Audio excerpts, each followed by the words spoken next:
We are live and probably putting on a brave face for you here today. It is the WWE Royal Rumble 2022 review. Ronda Rousey returns as expected, winning the Women's Royal Rumble. Brock Lesnar goes on to lose the WWE Championship, but then goes on to win the Men's Royal Rumble in 2022. So we know two people that will be headlining WrestleMania. I think we've got a good idea of probably where the direction will be going as well. But looking forward to discussing it here today. And of course, I am not on my own here on SCW. I'm joined by the one and only George Jonesy, Chats Wrestling. George, how are you doing this Sunday?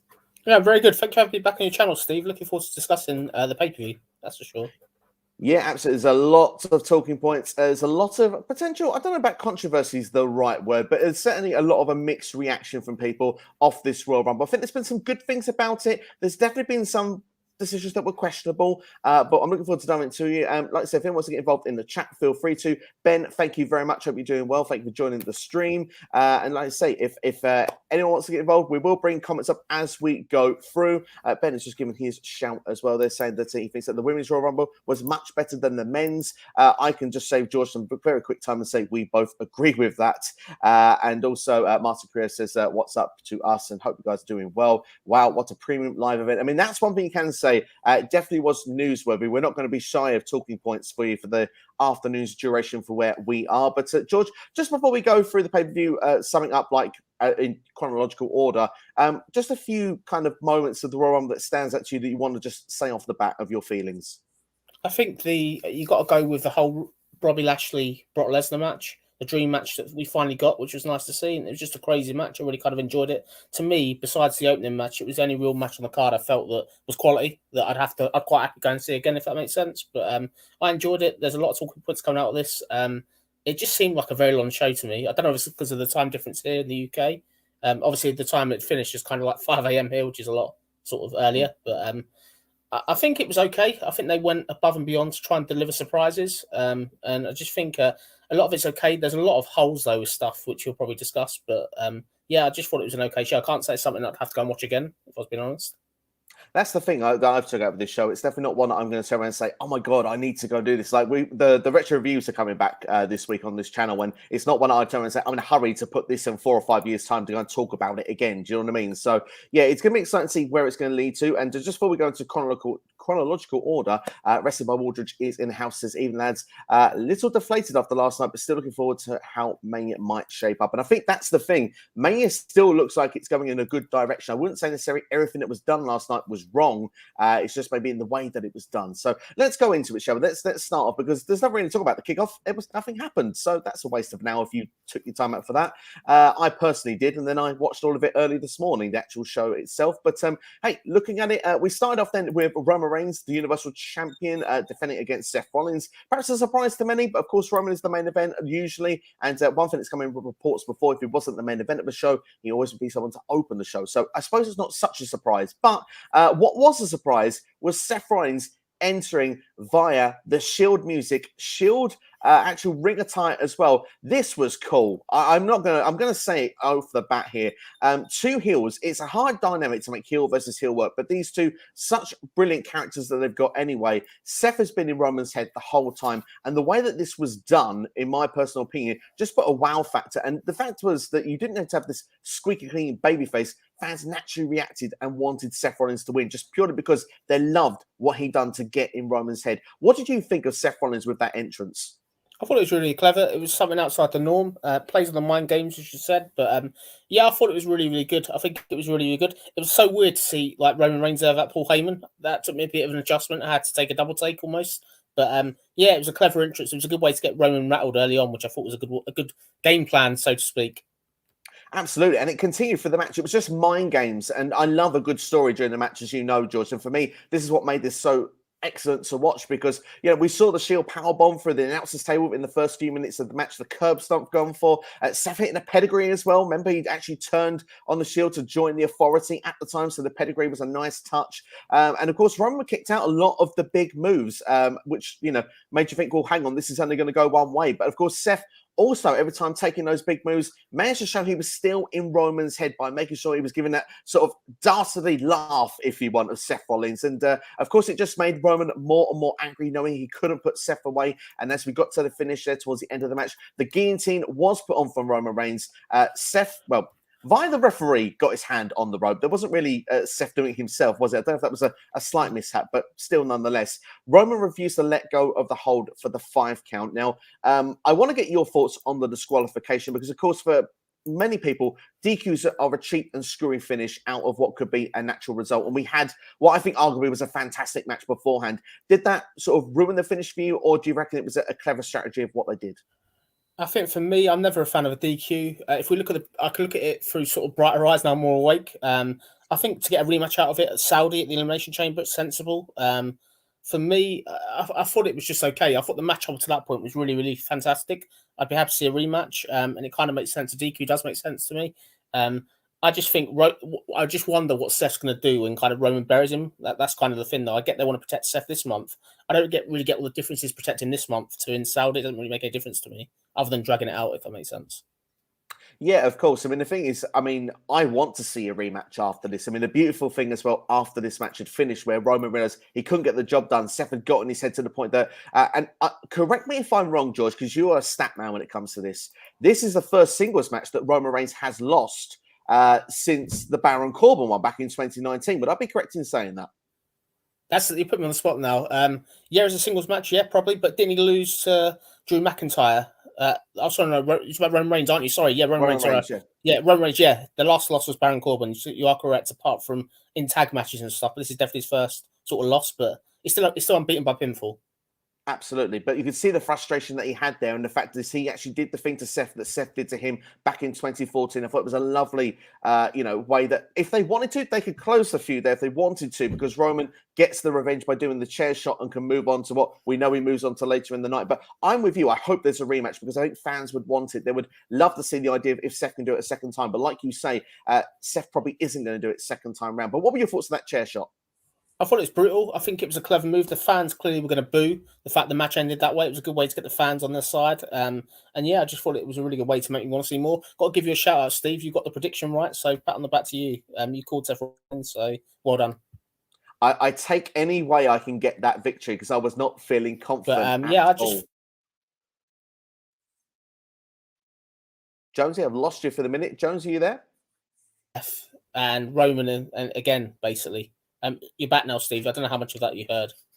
I didn't get any of it, unfortunately, but I am back now, which is good news. Yeah, all I said was basically that I think it's a great way to create interest for next month. And yeah, it's just great. It was great to see Roman vulnerable for once, which is the first time in so long he's been vulnerable, which is what they do. But yeah, it was fun.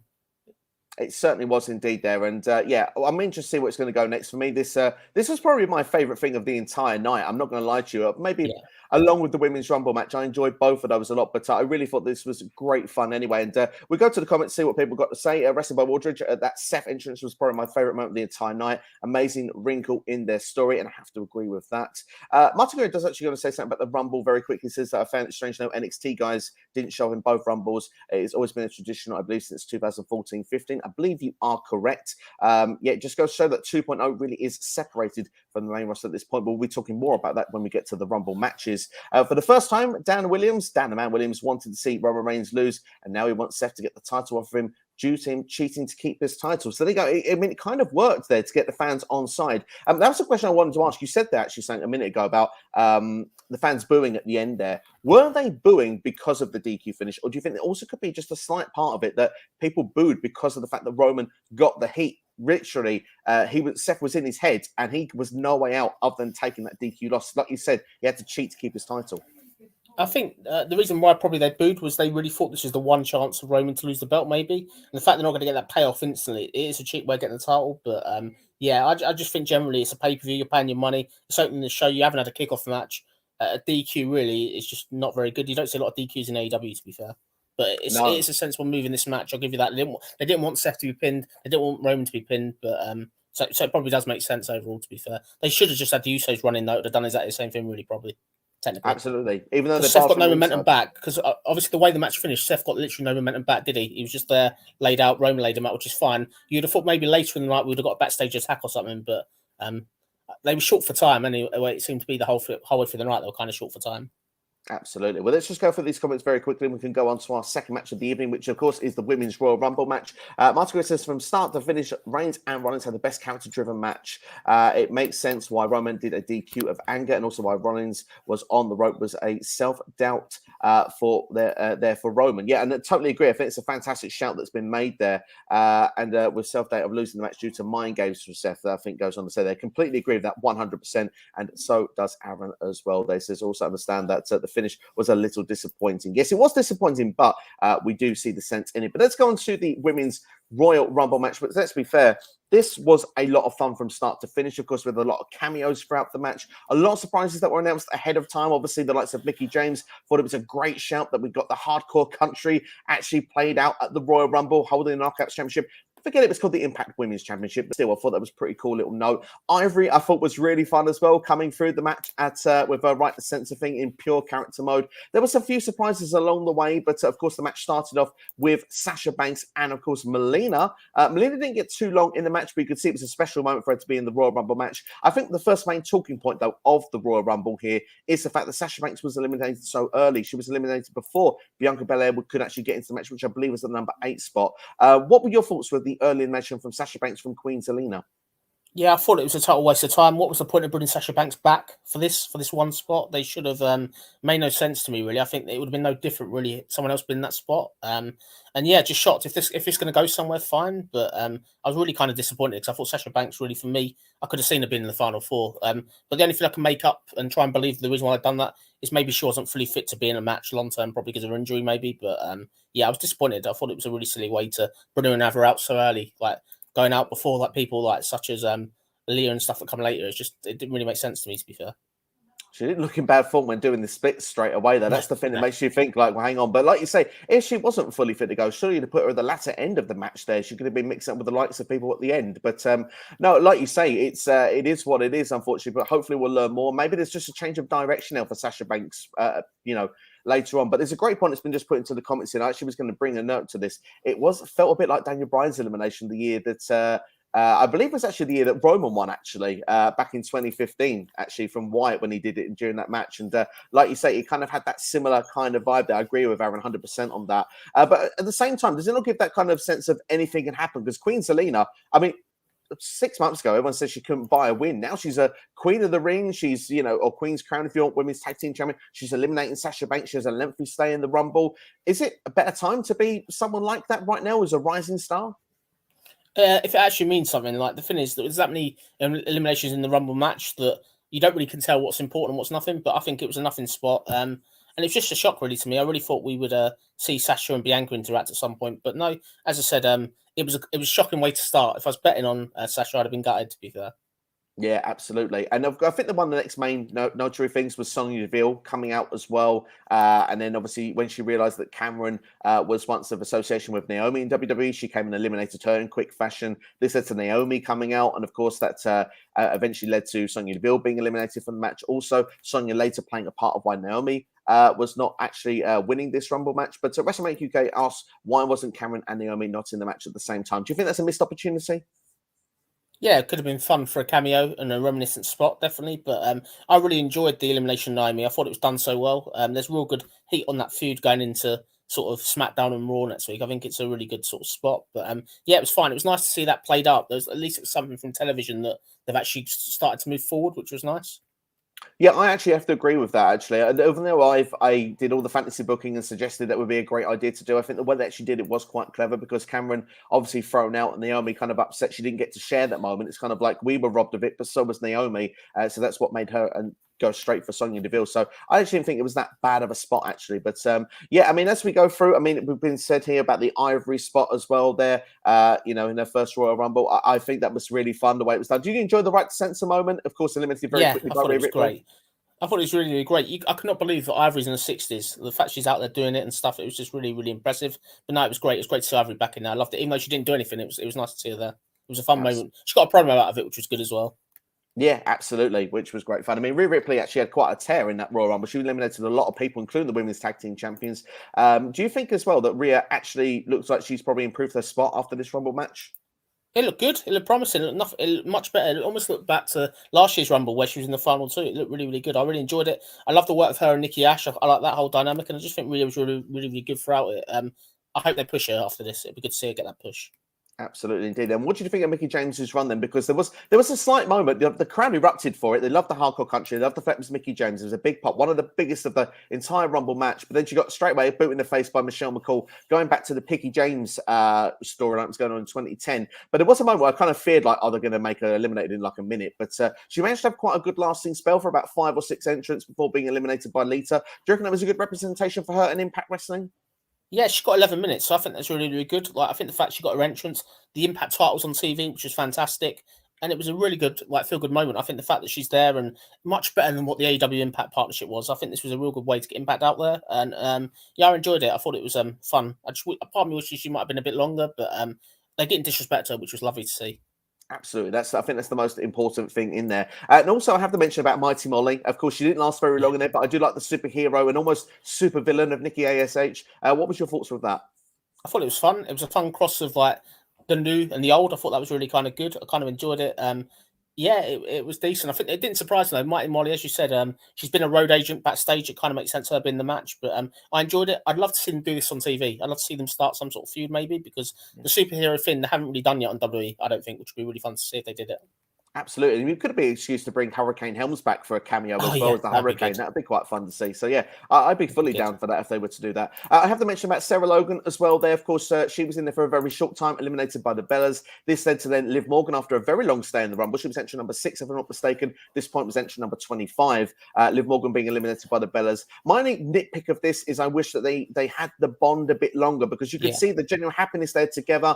And obviously, Liv spoke quite publicly recently about her friends losing their jobs. To see her friend come back in the ring, I think we could have cherished that moment just a bit longer, but sadly that wasn't to be.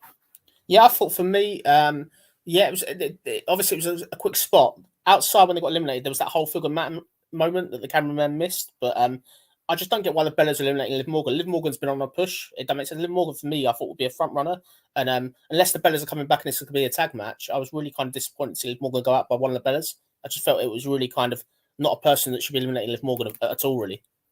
No, absolutely. No, the thing is, I felt for myself, Liv Morgan had been there around the end, and that didn't happen, sadly. So, yeah, no, I have to agree with that. Dan's saying here as well that he found a women's drum.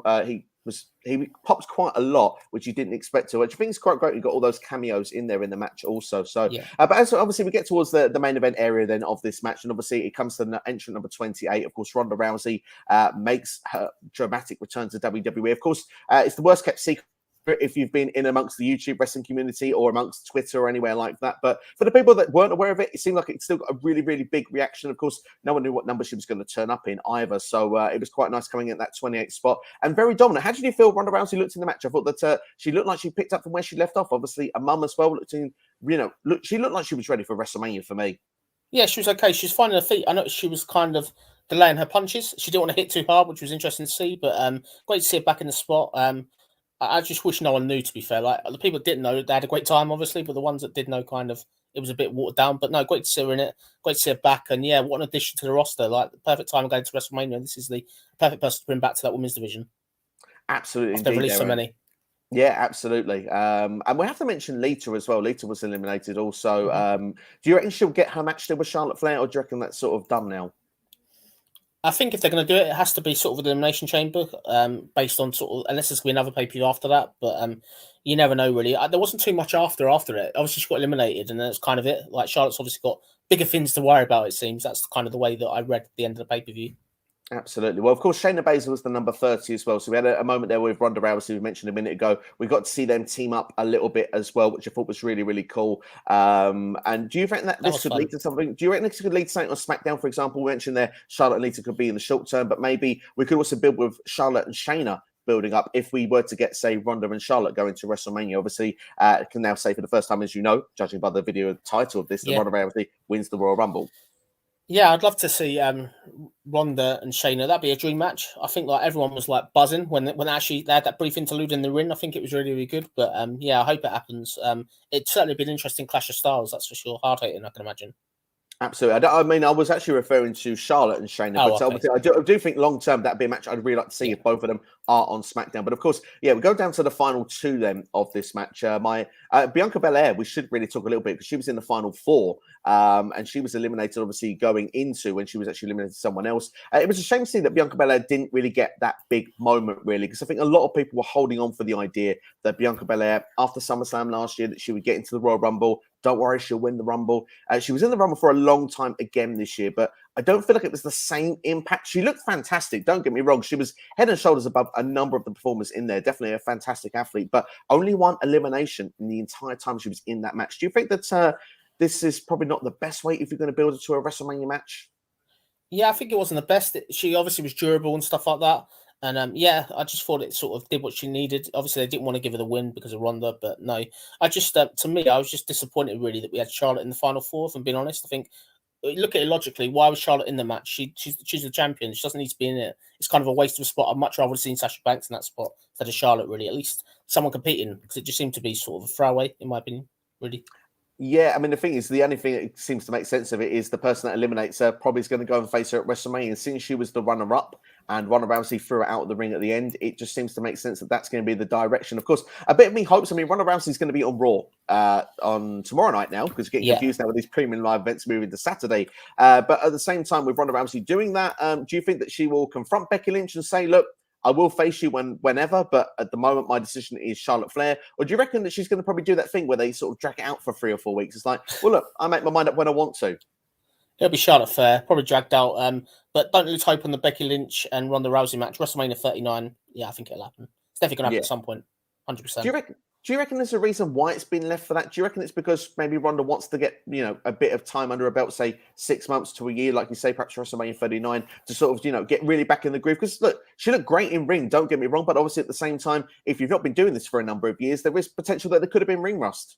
Yeah, I agree. I think maybe it's just a case of what they want to feel. I think they obviously want to give Becky Lynch another match, and they look at sort of logically what can main event. And I think the whole sort of way they do it is they didn't have anybody else lined up for Charlotte, and I think they look at it as Bianca Belair and probably Becky Lynch, if it happens, is going to be a good match as well. They didn't want to leave one of the matches like weak, if that makes sense. But yeah, I like what you say. That could make sense to me, to be fair, if they did that, like getting a fit and stuff.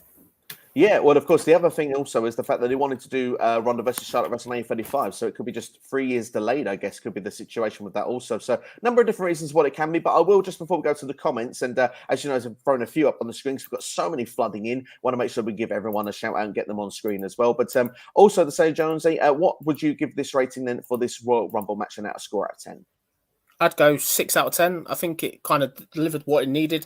We got a good winner in the end. I think it sort of told a good story. There was loads of cameos, loads of spots, loads of surprises. And yeah, I just think it was a fun Royal Rumble. I think it kind of really over-delivered on surprise front. I think there were so many surprises. Like every entrant almost was a surprise towards the end, basically. Yeah, pretty much. I really enjoyed it. I think that compared to the men's Royal I mentioned earlier on with the lack of surprises and stuff like that, I mean, for the men's, there was only a couple and it was towards the end of the match. I thought the women's delivered. I thought it was good. And comparing it to the men's, it makes it seem even better. So I'm going to go as high as 7.5, 7.75 out of 10 for me, because I really thought this Rumble was a fun one. I thought it was a good one. I don't know if it's the best women's Rumble I've ever seen. I'd have to go back and watch some of the others, but it's definitely in the top. Definitely top two, I would say. I think the ones that probably you could question maybe. I mean, Bianca Belair had a good story going last year, but it wasn't in front of fans. So maybe the first one as well, because it had a similar vibe with the Legends. So I don't know. I probably need to go back. But where would you rank it? Do you think it's the best one they've ever done for the women so far? It's definitely one of the better ones. I think ultimately, considering the amount of people they had missing on the roster, like Oscar's missing, Bailey's missing, the amount of people that came in, I think they did a really good job. But definitely better than the other ones they've done. Probably the best one I've done so far for me. I think it's the fact they had a good winner. I think it's great to get that payoff instead of just throwing somebody out there. Saying that Bianca Belair last year, that was a great one as well, to be fair. So they're kind of tired. I think, but this one and last year's one pretty similar, really. Yeah, they are really good. The only difference, I think, this year is it had the fans. But I mean, Supersonic X says that the match was okay. The lack of those potential stars that could have been in there could have made it more interesting and fun. Of course, definitely would have had some star value in there. But I mean, it was interesting. One thing I would like to say is that when you had all these cameos coming from other places, some of the people you'd have thought would have not had a chance. All of a sudden, they look strong. I mentioned Rhea Ripley. I mean, as we went to say earlier on there, put it on screen already. Rhea Ripley was almost like a Rumble MVP. She eliminated so many people. She looked strong. It actually did her a benefit. So, we'll have to see how it will work out. But Martin Correa goes on to say that really like the Sarah Logan's return. If it helps the underdog story of Liv, it was quite underwhelming. That their moment was cut quickly. Have to agree with that. And WrestleMania UK, Mex saying Charlotte Flair and Ronda will main event night 1 of Mania. Lita needs to call it a day. There you go. Do you think Lita needs to call it a day? Yeah, I don't know if she needs to call it a day. It's good for a cameo, but you don't want to overstay your welcome, that's for sure. I think she shouldn't be near the main event or challenging for the titles, that's for sure. I agree with Mex. I mean, the thing is challenging for the title. I just suppose it's that dream match element for all those superstars probably idolised growing up. But I mean, it's one of those things. I would say a championship run or taking someone else's spot. Definitely would agree with the guys on that one. Martin goes to say, I don't know what I want to see at WrestleMania. All I guess I ask is for purpose and character-driven stories, as do we. I can sound that one very nicely. Much prefer Ronda versus Charlotte over versus Becky for sure. Give Bianca a WrestleMania match against Lynch, says Aaron. I think that makes a lot of sense and looks to be the direction, would you say? Yeah, I think it should happen. The only concern I have with Ronda is I think Ronda and Charlotte both are much more comfortable as a heel. Like, I don't think either have got that warmth about them to want to cheer. But Charlotte is the best heel they've got, I think, to be fair, on the women's side. So I'm sure by the time we get to Mania, everyone will want to see her lose. And I think it'll be a great match. I think it'll be the first time ever, won't it, if I'm not mistaken? They did it Survivor Series 2017, but it had a DQ finish, as we've discussed already in this stream. Charlotte getting herself disqualified with kendo sticks back then. But so WrestleMania UK goes on to say Belair's going to be on TV every week between now and Mania to build up her Mania match. So she didn't need to do anything of note in this Rumble, which is fair enough. That's absolutely fair. And like you say, if she's probably going to find her focus elsewhere. Who knows? Maybe she could do the Elimination Chamber match. I don't know if they're going to get that opportunity, but that would be quite nice to see her become #1 contender via that route if possible. Martin Greer says, I see that Bianca as the Drew McIntyre of the women's division ever since winning the Royal Rumble last year. Well, that's a strong comparison. Both are definitely strong top baby faces in the division. So I think that's a good comparison to make. Martin says this is 100% the premium live event to fix SmackDown's lack of main event title pictures and storylines. I think that's a very good point made indeed there. West Coast Podcast says, morning, mates. It'll be CM Rousey versus Charlotte at Mania to please Fox and build next year versus Becky for a bigger Mania in LA. Zax, I think we're agreeing with that one. I think that could be definitely the direction going on with that. Ben says here he thinks the Bellator should challenge for Carmella and Zelina for the Women's Tag Team Championships. That old chestnut. That old chestnut's back in it. It's never going to leave me alone, is it? You said it last year, but do you know what? If it comes true, it will happen. Do you know what? They should add Liv and Sarah Logan in there as well. I think that it would be a nice little touch also. Give Liv Morgan something to do at WrestleMania because she's definitely going to be out the title picture otherwise, unless they bring the Women's Battle Royal, which I think would be a nice thing for her to win as well there. But I was going to mention one thing very quickly before we moved on, and it was stemmed from one of these comments, which now I can't remember. So I'll have to come back to it when it comes. You know, when it's there and you go on to the next bit, we'll come back to it later. Instead, we'll talk about, let's talk about what happened after the match, because obviously Ronda actually pointed at the WrestleMania sign. Let's see if we can get a point in shot here on camera. And we actually got the WrestleMania sign with the pyro caught on fire. A whole section had to be moved, and it was quite distracting through the next match and probably affected the mood and morale. It's bad enough being the match after the Rumble. People quite deflated anyway. Do you think Becky Lynch and Doudrop did a good job despite that? It looked like it was a strong match between the two. Obviously, Doudrop wanted to go for the Vader bomb, but obviously when she was on the ring rope, she was caught up, and then the manhandle slam done from the second rope, and Becky picking up the victory. What were your thoughts with this match? I enjoyed it. They did the best they could. Although there was no heat in the match at all, which was a shame. Like, nobody cared, it seemed. I kind of enjoyed the match. I thought it was okay. And yeah, I thought Becky sort of gave Doudrop a lot of offense, which was nice to see. And I think the trouble you're going to have with this is when Doudrop's the bigger person, it's very hard for everyone to get behind her as a babyface. And I think whoever was in this spot was never going to beat Becky. I think the problem is there was no chance of Becky losing here. So it was basically a sleeper match for most people. They just didn't really care, it seemed, unfortunately. That's the shame from it. But I do think both performers performed well on the night. Do you think the match was still solid despite the fact it was... Yeah, I thought it was good. I thought it was a good big person, little person match, definitely. I think it was fun. And yeah, I just think it did what it needed to do, really. It was a hard spot to be in, as you said. The placement of the card is pretty hard, really. Absolutely. And we'll have to wait and see the direction going forward. And that was the question I wanted to ask, which came in now. And it's quite nicely, it's on this match still, because obviously the Elimination Chamber is next month in Saudi Arabia. Is there a chance that Ronda Rousey and Becky Lynch could be put on that show next month before WrestleMania, because they get a lot of the big matches? No, I don't want to be Ron and put my neck out, but no, I don't see it. I think WWE would be very, very silly to do this. I think you've got to save that match. And yes, in Saudi, not many people are going to see it probably, potentially, because of the time and stuff. But no, I just think, no, they can't do that there. I think save it. That is a WrestleMania match, really, for me. They haven't got many of these WrestleMania matches kind of left. And that is one that's definitely one that has to be on a bigger show, really.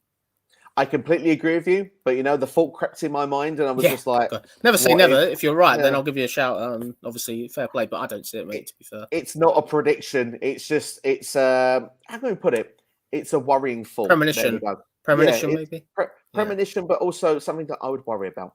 Let's go to the comments then. Why didn't Lily show up, George? Why didn't Lily show up? She's still getting therapy. That's why Lily didn't show up. But no, seriously, clearly they were trying to fill the room with legends and stuff like that. That's probably why Lee didn't turn up, and they got to save some stuff for when some of the legends aren't available. So that's probably, it makes sense with the fact they didn't have Bailey come back, Oscar and people like that. It just totally makes sense to me. The fact if you had it all in one match, then what else have you got to kind of look forward to, really? Absolutely true. Absolutely true. Superstar next saying, for the first time, the WrestleMania sign caught on fire. And that's followed up with no heat, Jonesy. The arena was on fire. There was plenty of heat. Okay. That heat. That heat, but not the right heat. Let's be fair. Come on, mate. And we've got one question of when do we think Paige will return? I thought it would have been last night, but for me, if she's not on WrestleMania this year, then I think she's definitely going to go out to AEW or something. Her contract's up this year in the summer.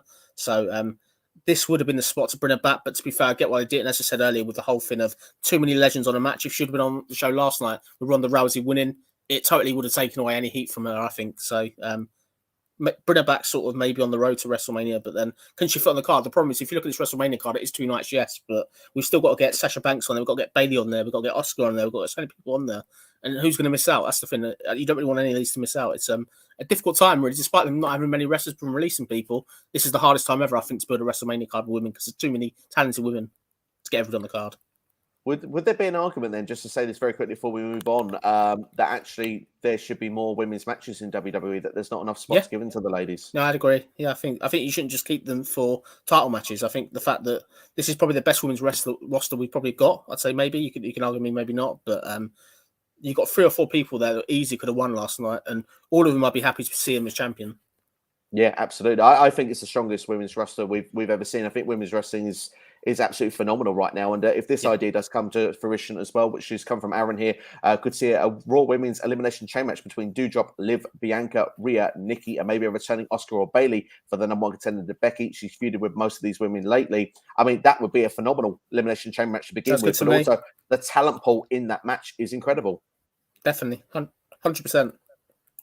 Marty Korea says that you can see Rhea Ripley winning the Money in the Bank briefcase this year if she isn't able to do a title match, at WrestleMania. That would be a good shout. I'd be up for that as well. That'd be really, really cool. But let's move things on then, shall we? Because obviously we thought it was the best of a job they could do, Becky and Doudrop. But this was a dream match coming up for us next then. We had Brock Lesnar versus Bobby Lashley for the WWE Championship. Now, as you would expect here, we got these sort of big moves done nice and quickly. The suplexes, the spears, the hurt locks, the F5s, and of course then the ref bump. And of course, when there is a ref bump, it looked like Lesnar was going to win decisively, which I think the fans went as far as a 15 count. I was really shocked when they didn't get to 10. They didn't do a buzzer sound, actually. You let us down in St. Louis. But to be fair, I would say that at that point, Roman Reigns comes into the ring, attacks Brock Lesnar, and then we get what Jonesy did predict before, said that Heyman, the swerve would come there, and the turn would happen on Brock Lesnar. He handed the WWE Championship to Roman Reigns, of course, who had great facial,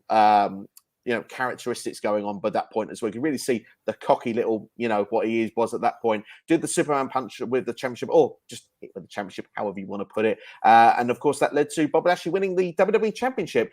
This to me was I don't want to say a surprise, because obviously it was something that could happen. I just at the time didn't see what Roman would gain out, what would be gained out of it if Heyman was to turn on Heyman was to turn on Lesnar during this match. But the fact that Roman was in the picture made this crystal clear, a lot more sense, and I can understand why they did this. Do you think this actually makes up then for what they were going to do at day 1? Yeah, kind of. It's obviously rushing to get that turn, isn't it? To be fair, they have to get Roman hated by the time we get to this Mania match. So yeah, I totally get that. But yeah, I just thought it was a real good way, and the way that it happened, neither one of sort of Lesnar didn't get buried by losing this way. He got screwed, which creates further heat, which is what you want really. But I was glad the prediction came true. It was nice to see something come true for once. Yeah, you've been on a roll of late, especially when we've seen with the ones we've seen coming through. But yeah, I mean, for me, this is this makes sense. It builds up, but the only thing that was a bit annoying from this, and I have to say it now, it just made the end of the night a bit more obvious. Do you not think? Yeah. I think it did. I think the trouble with this is you knew either way, if this would have been the other way around, say Roman would have lost to Seth, you knew Roman was going to win the Rumble. It just makes it very, very kind of predictable. I just hope next year, if we have still got 2 world titles, if that makes sense, that they don't use these Royal Rumble matches to get obvious people to win. I'd much rather they use the kind of elimination. It would have been nice to have somebody else sort of win the Royal Rumble that isn't named Roman Reigns or Brock Lesnar, if that makes sense. Yeah, we'll be coming on to that a little bit more detail later on. But to give you a score out of 10 then for the match then with Brock Lesnar and Bobby Lashley, how would you give it? I'd go 8 out of 10. I really kind of enjoyed it. It was a dream match. I'd love to see this again. I just can't believe the amount of German suplexes. It was so hard hitting. I'd love to see like a street fight between them two. But yeah, I think Bobby came out looking $1 million. Brock was great. I just think it was really fun. I think it was a great classic Attitude Era type match. The fact we got that finish at the end takes you back to the Attitude Era. That's what we would have seen on Attitude Era pay-per-view, definitely. Absolutely, indeed, there. And as Aaron says, though, those were a bit nasty. You said about a rematch of Street Fight. How about a Lions Den match? Yeah, I'd love it. Let's make that happen. I can wish. Yeah, absolutely. I hope if they do it one more time, a clean finish, like you say, it was very Attitude Era going on there. But JD's S Sports here. How are you doing, guys? We're doing well. Thank you for checking out the stream. Hope you're doing well. And let's go on with these other couple of comments before we go on to the It versus Grit couple. Every company needs to improve with women's wrestling, but to be fair, WWE gives women more time per show each week than other promotions combined. Something I keep track of weekly. Well, there you go. I think Impact does a good job as well. To be fair, they even have their knockouts, knockdown, full pay-per-view, but I agree WWE is definitely up there with the best of them without question. Obviously something other companies can do better at, but hey, every company could improve in some fashion. Martin Carrillo goes on to say that Bobby versus Brock match was great. I'm confused in why WWE didn't do a clean finish for Reigns and Lesnar matches. Obviously just to try and get everyone looking as good as possible, still protected as possible. That's the reason why for it. But yeah, whether you still like those decisions or not, I suppose that's what it comes down to. But let's talk about the It versus Grit couple match. That I think many would say we weren't so invested going into, but at the same time, I think a lot of people got into it as the match went on. I think Maurice did quite well in her role. I definitely thought the Hurricane spot with Edge looked pretty cool as well. Also, we got the double spear involved in there as well with Edge and Beth, and even got the double Grand Slam for the pinfall finish there. I enjoyed this. I thought it was really cool, especially towards the end. I was into it. I feel like that this is done now. I think we will move on to Edge having a program that perhaps we'll be more excited about going to WrestleMania, perhaps a Kevin Owens and AJ Styles, someone like that, perhaps. What were your thoughts? I really enjoyed it. I wasn't looking forward to it going into it, but yeah, really enjoyed it. Edge's work is fantastic. Anything that Edge is in is really, really good. But this was a great way to end the feud, and I think clearly the right people won as well. I was a massive fan of that finish, and yeah, it was just really, really good. Really, I think the fact that Edge now is free to do something else, but it's great that they played that feud off and finished it. Basically, I thought it was a really good way to end it. Basically, absolutely, indeed, there. And to give a score, because it's very brief, this one. I'd say probably 7 out of 10. It was good. There was nothing wrong with it, really. There's nothing more they could have really done, to be fair, I don't think. It's exactly what you expected from a match with these four. And I think that's all you can ask for. And like you say, 7 out of 10, I think, is smack. What I call almost like bang in the middle of good. And that's what you'd expect. So, yeah, I think that's a fair score to give. And let's go on then to just say that Elimination Chamber was announced for next month. And they said it was the last stop until WrestleMania. I was a bit sleepy this morning, but that means there'll be no Fastlane this year. Hurrah! Yeah, maybe. I guess they that we'll know their plans sooner, but we'll see. I don't know. You never know with Nick Khan. He may want some dollars or something. You never know. Who knows? Who knows? We still might get something. Who knows? We might even get Super Brawl coming because apparently it was a trademark that was done just recently from WWE. I'm sure, though, that will be probably for NXT along with Uncensored. West Coast Popcast saying Beth versus Brock, book it. I'll get on the fantasy. I'll see what I can do for you, but I can't promise you anything on that one. But Beth will win. There we go. Martin Carrillo, the stars were written in WWE on the Farmer winning the Royal Rumble match. Did WWE care about the full-time talent that are traveling every week and maybe give them the Royal Rumble win? We'll be touching on that more in a couple of seconds, Martin, so do stick around with that. We will come and touch on that. There is no doubt that Lesnar can get his match at any time. It just doesn't feel like WWE can capitalize on the moment they could make. And you know what? Completely agree with that, but we are going to go into what is the men's Royal Rumble match then. And where to start? We had a good start, a good number one, a good number two. We had AJ Styles and Shinsuke Nakamura. It's New Japan's Wrestle Kingdom all over again. WrestleMania 34, if you want to look at perhaps the not so strong time of it. But I felt like, this is a good way to start the Rumble. We had Austin Theory at number 3, kind of made sense of what we said in the build-up of the fact that he wants to prove himself to Mr. McMahon. And then we got the likes of Robert Roode, we got Ridge Holland, and basically a lot of mid-carders. We had Montez Ford, Angelo Dawkins. It was mid-card city. I thought myself when Omos came out, it kind of made sense because he was going to eliminate people. But then a lot of these mid-carders actually got together and eliminated Omos. And I should have mentioned Damian Priest was eliminated in amongst that as well. Didn't have a long showing, which I thought was a bit of a surprise. The only thing I really liked about the Omos elimination, because it's good that it was a group of people that got it done together, but I love the fact that Chad Gable, obviously the Alpha Academy, was the strategist that was organising. I thought that was a fun little touch. But up until probably entrant number, 20? Not a lot happened in this Rumble. Would you agree? Yeah, 100%. I think when I looked at it, you say the first 10. At the first 10, there was literally no surprise entrance. It was just people we see every single week on TV besides Johnny Knoxville. So I was kind of disappointed, but it was okay. Obviously, we got Omos in, as you said, and he obviously took a load of them to get rid of him. I was a bit disappointed to see Damian Priest go so early. As you said, he's United States champion.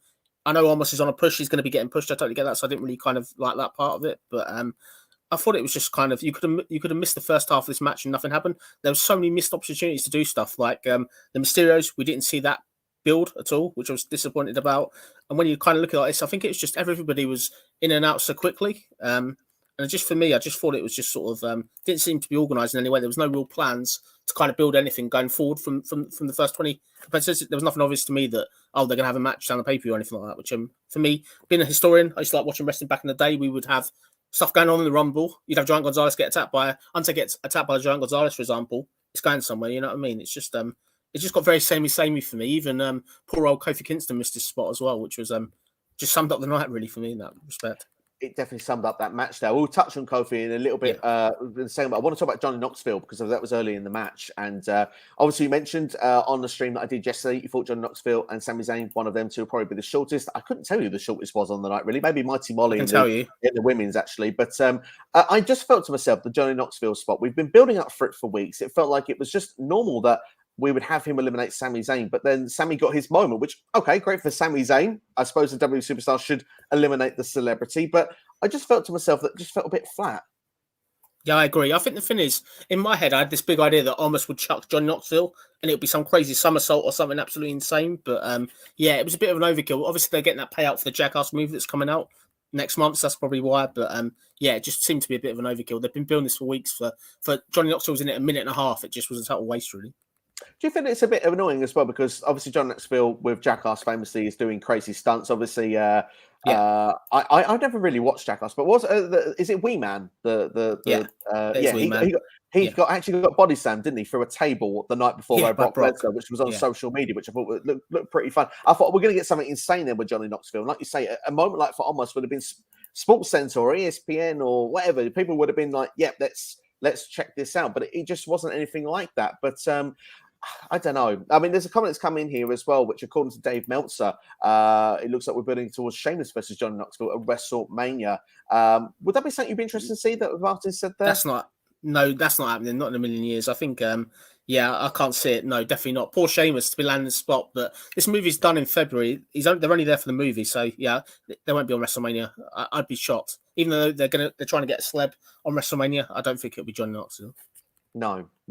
Once we then get towards the last 10 inches where I think the Rumble match gets at least interesting at this point, we have to suffer the likes of, I believe it was Sheamus and Dolph Ziggler. I believe we had Madcap Moss. And, Rick Boogs was there among that as well. And Happy Corbin. And that's when we got Drew McIntyre to come out. And obviously Drew McIntyre at that point did eliminate both Madcap Moss and Happy Corbin to a lot of delight at that point. Drew McIntyre's return was a nice touch and nice surprise, wasn't it? Yeah, it was lovely. I think the fact that it's kept secret, like it wasn't anywhere, like there was no dirt sheets or anyone covering it, but it was great to see Drew back. It felt like a genuinely like wow moment for me. Like I think if he'd have come in at number 30, I would have been buzzing really, to be fair. But it's great to see him back. I'm glad he's recovered, and yeah, interesting to see where he's picked up where he left off with the whole Madcap Moss and Happy Corbin, basically. Let's hope that's finished next month at the Chamber. I don't think I could deal with that being at WrestleMania. I really don't. But good that it was happened. And then Kevin Owens came out number 22 at that point. I'm going to try and do my best to remember the entrants as they come through. But Kofi Kingston was, I believe, 24. And obviously that was the spot there with Kevin Owens and Kofi where it all just went a bit wrong. He was going to get that Kofi spot where he was going to, save himself from being eliminated from the Rumble. And instead he took a nasty bump with the stomach there onto the railing. And obviously his feet hit the floor as well. And then they had to go to the replay where should they have not bothered? It looks like it was a botch. Should they have gone to a replay? Should they have just like tried to hide it where the referee wasn't around and so blatant catching it and just being like where Kofi could have winked at the audience and like, look, I've got away with one here. Let's just keep it quiet. He should have basically blagged it. To be fair, the fact that it's got patriarch of these great sort of moments in Royal Rumbles. It was just a real shame, but you couldn't plan a worse time for the camera to be on him, could you? It's just so unlucky. You couldn't indeed. No, it was just a shame as what it was, and it didn't quite work out. Just going to say here quickly, we've got Michael Tannenhubs might saying way too many mid-card guys and lack of surprises hurt the men's Rumble. Have to agree because at this point there was not really any surprises. We did have Riddle obviously come out at number 20. I'll just go into the other comment as well. Men's Rumble was one of the worst one in years. It was too obvious that Lesnar was winning it. Styles, Owens, and Riddle needed it the most. No Balor. Steve, can I put something out there? I'll tell you what really disappointed me, like which we not really briefly spoke about. AJ Styles, this is a guy that's in the match 30 minutes. He's the Iron Man.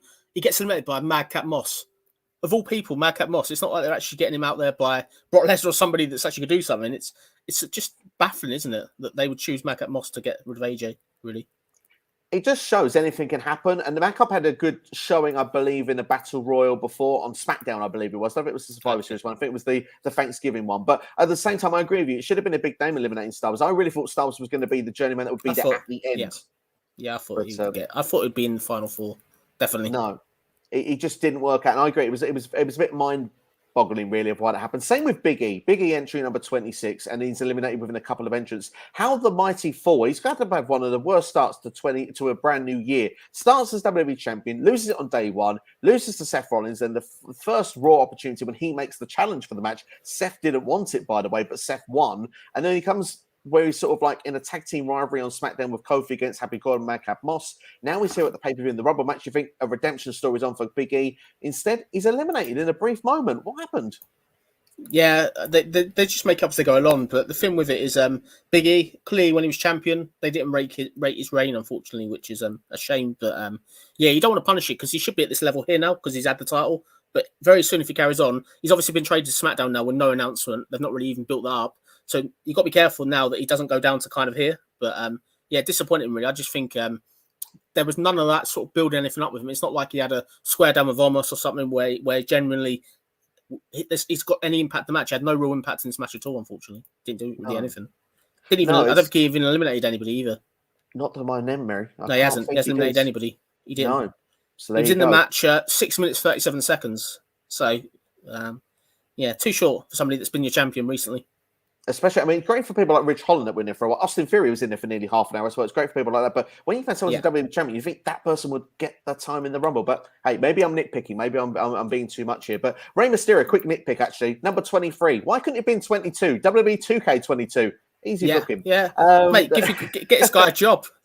Definitely. That's really good.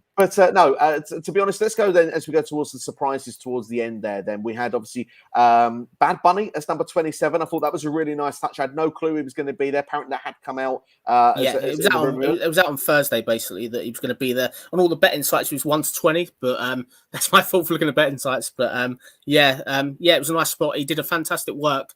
And up to this point, really, besides Drew, we hadn't had any other surprise, which was kind of surprised. It was kind of a bit underwhelming to me, but he's great. And I think we need to get this guy on WrestleMania in some sort of match. I think for a celeb, he's like the best celeb I've seen in wrestling so far. Yeah, I mean, that story is amazing, isn't it? Yeah, that's just unreal. Like the way he connects. I don't know if it's just me, but the way it came across, like there wasn't seeming much crowd reaction to him, which I thought if it would, I thought they'd have been buzzing. Like I thought any other normal arena, you would have been buzzing. If I was there and I didn't know he was there, you'd have gone absolutely crazy that he's there. 'Cause he's a fantastic addition, and he's a worldwide star as well.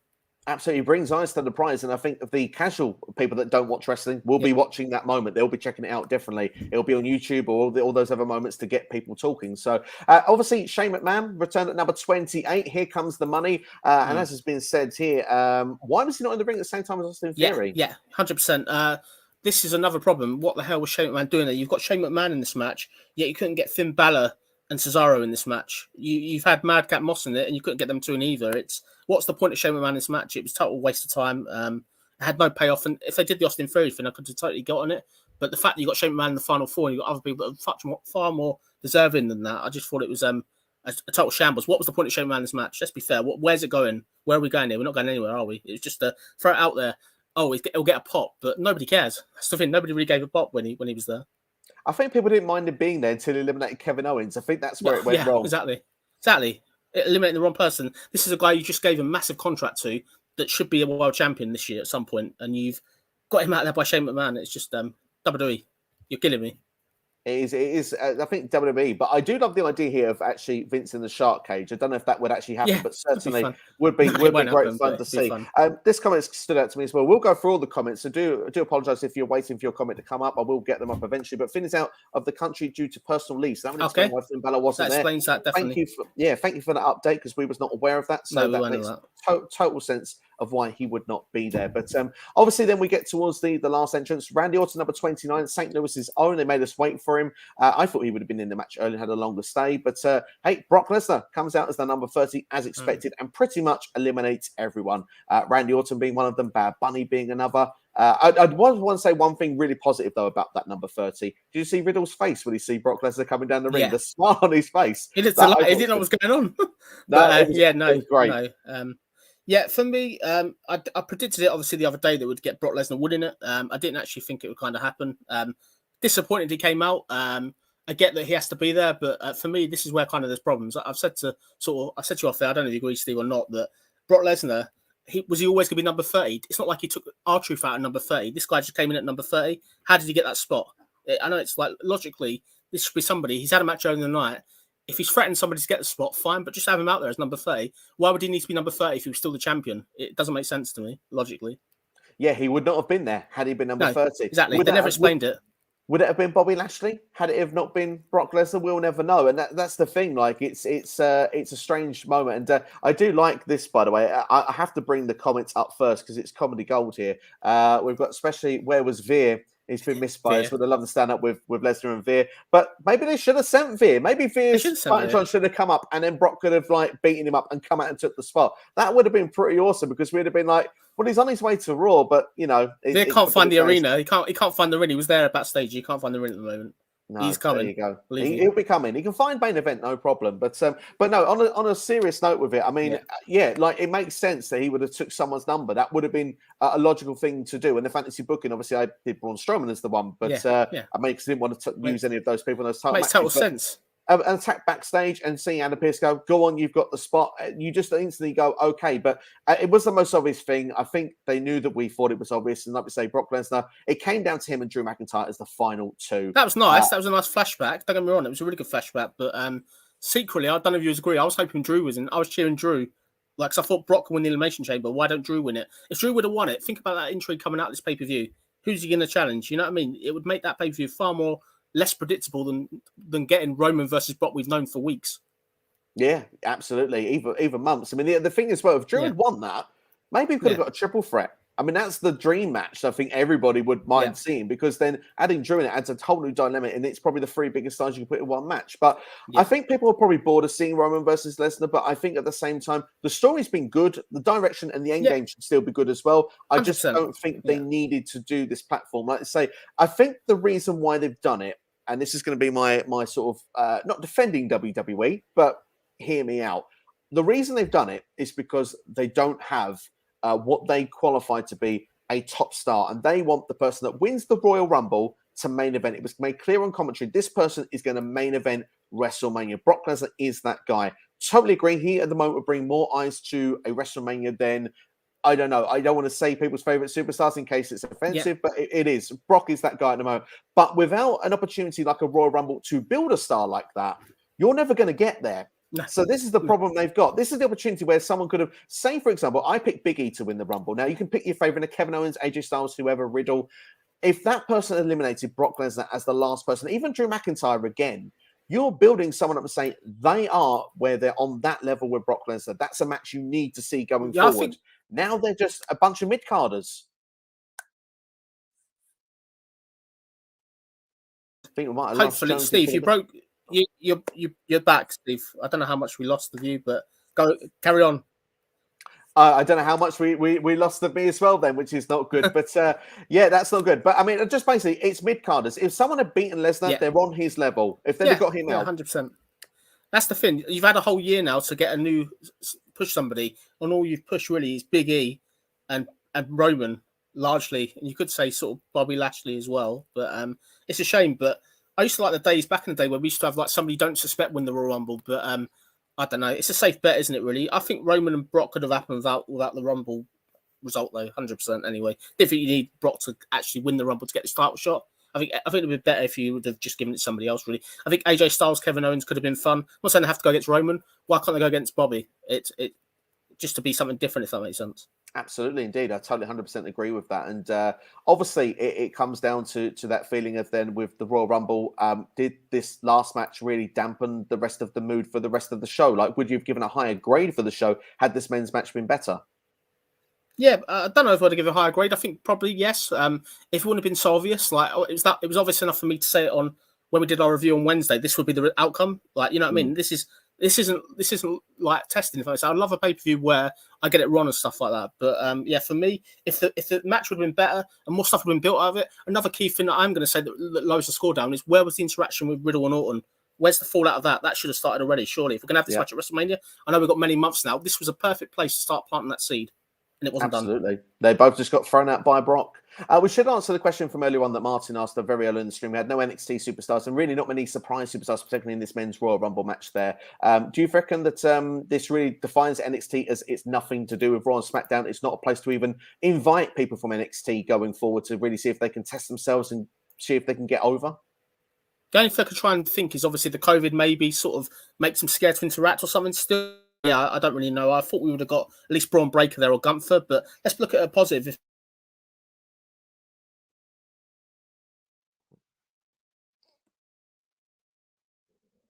Good as well. Steve, I don't know how much you heard of that. Did you hear that? So what I said is, okay, so it is a good thing that Braun Breaker probably wasn't in there and Gunther, because ultimately if they were there, they would have been in and out in seconds, which would have made the NXT title look worthless. So probably a sensible choice. They're not on the pay-per-view in this capacity, even if it would have been nice to see them on the main roster temporarily. Absolutely. No, I have to agree with that 100% there.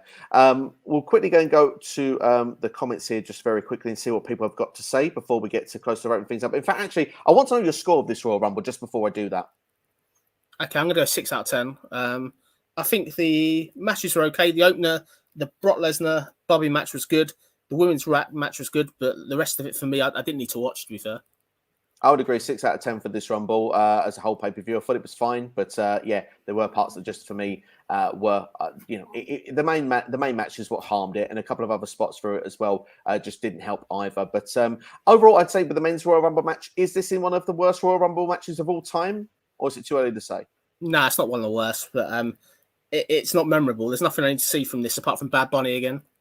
Yeah, absolutely. Well, let's go to the comments then. I think I'd already called that one up there from Mike a minute ago. But did you guys think there was a need of having so many tag teams enter the men's Rumble? Personally, not. It's great to see him get the spot, but I didn't think it was necessary. No, I agree. I think it's just they're just filling names as such. But I really miss Cesaro. I don't know why he wasn't in this match. To be fair, it's a massive miss. And you got people like Matt and Moss there. It's brainless to me. Yeah, absolutely. Well, I just say here as well, Supersonic X is saying that the IWC were going a bit mad. Yep, we were getting mad a little bit as well, so I do not blame them for that. Also, I wasn't at the edge of my seat during 2/3 of the match of the Royal Rumble. Should always have intrigue in every entry. Completely agree with that. As well, it feels like the tag team division doesn't matter, just their extra bodies for the Royal Rumble match. Again, would agree with that also. Would you, George? Yeah, totally agree with that. No Forbidden Door entrance, Zack Ryder would have been enough. Do you reckon it needed to be so? It felt like that was wrapped up. Yeah, I think that was totally done. The Mickey James thing was all they did. They were never going to put anybody from AW or or anywhere else in this spot. They had a hard enough job trying to get all the men they have on the roster like on TV, so it wasn't going to happen really. No, sadly not. Riddle is shocked that he wants to fight Brock Lesnar, and he actually got the opportunity for a short minute. Thought that was really well done. Find Veer. That's certainly something that's quite fun. We'll try and see if we can find him at some point. SCW, I'm so mad. C-Nation Dog says that Brock Lesnar won the Royal Rumble too predictable. That seems to be a recurring thing there. C-Nation, thank you for checking out the stream, as well as Tim. Tim Preston, Styles and Owens need to win a Rumble at some point, hopefully. Would be nice to see. There's always, I suppose, next year at this point. It's said that half of the men's Royal Rumble was full of mid-carders, just shows that WWE needs to build up new stars. They certainly do indeed, as we mentioned early on. And McMahon has not come to Raw because he is riding on the iron to Raw from India. There we go. That's what's been said there from Saint Nation. And it's like sharing the star power to someone else to go and run with it. WWE simply will recognize that Lesnar might not be there for too long. Other guys like Styles, Sheamus are full-timers. Well, that's the thing. They need to actually start pushing those full-timers. Otherwise, eventually these other ones are not going to be around. And then what's going to happen? It's WWE's fault for not having top guys women's because of the trash booking. Like last night, I was passed up going to this show and glad I did. Your takes are better than the pay-per-view. Thank you very much for the kind words there. I really do appreciate that. Man says, won't be there for too long, and these guys have been doing the best matches of their careers. Currently will go while the iron is hot. And of course, that's the same case as well. We've got some ratings coming as well. We've got 6 out of 10 here from Super Sonic X here. And also we've got some Veer Mahan touch going on also here. Lesnar and Bad Bunny for the Universal title. Sadly, don't see that one. But also we've got here that Rick Boogs and Madcap Moss come out of the match. I thought it was a new superstar because they've never used those themes before. And that's true. I actually was a bit like, oh, who's this theme as well? Last question I'm going to ask you before we wrap things up, Jonesy. Quickly, you said earlier on about tiredness of the length of the Rumble. Do you think the Royal Rumble is the one other pay-per-view of the year that should be 2 nights when we have 2 Royal Rumble matches? Is this show a bit too heavy to take in on one night? Yeah, I think so. I think you lose a lot. I think the whole thing with entrances, by the time they get to Drew McIntyre coming back and stuff, the crowd are burnt out. And it's just too much. But if you did 2 nights, that'd be great. And yeah, 2 nights is the way to go, definitely. Absolutely, with WrestleMania. I've got another thing to back that up as well, Steve. The reason why they didn't do anything after Brock won is they ran out of time. They literally had a minute left with Drew and Brock. So if they're running out of time then, doesn't it show they need to go 2 nights? I know it's one occasion that they've overrun, but probably does show. It does show indeed. It certainly does. I personally wouldn't be in mind of the 2-night format with Royal Rumble, just because we can have them as the main events and we can have even a full women's night for night 1 and a full men's night for night 2. I think it would work really well. Could utilize those rosters really, really well. But that's all from us anyway. Thank you everyone for your takes here and your comments. Just get the last couple of comments up here. Interesting. Never considered the 2 nights for the Rumble. So it could be food for thought. Perhaps it'll be another discussion for another day as well. And great take, guys. Hopefully WWE can give us some reward. Currently weekly viewers by WrestleMania. Fingers crossed they do. And of course, C-Nation here goes on to say that Randy Orton, Brock Lesnar, and Drew McIntyre, you could count Sheamus and AJ Styles, but they are mid-carders right now. But Orton, Lesnar, and McIntyre probably only the main events as you've got along that could go for Roman Reigns or Bobby Lashley. But that's all from us anyway. Thank you for watching. At the end of this video, if you could, I would be really appreciative if you can hit the like button as well. It just really helps the channel, helps the video spread out further. As well, leave a comment as well what you thought about the Royal Rumble. If there's anything we've not discussed about today, be looking forward to interacting with you in the comments.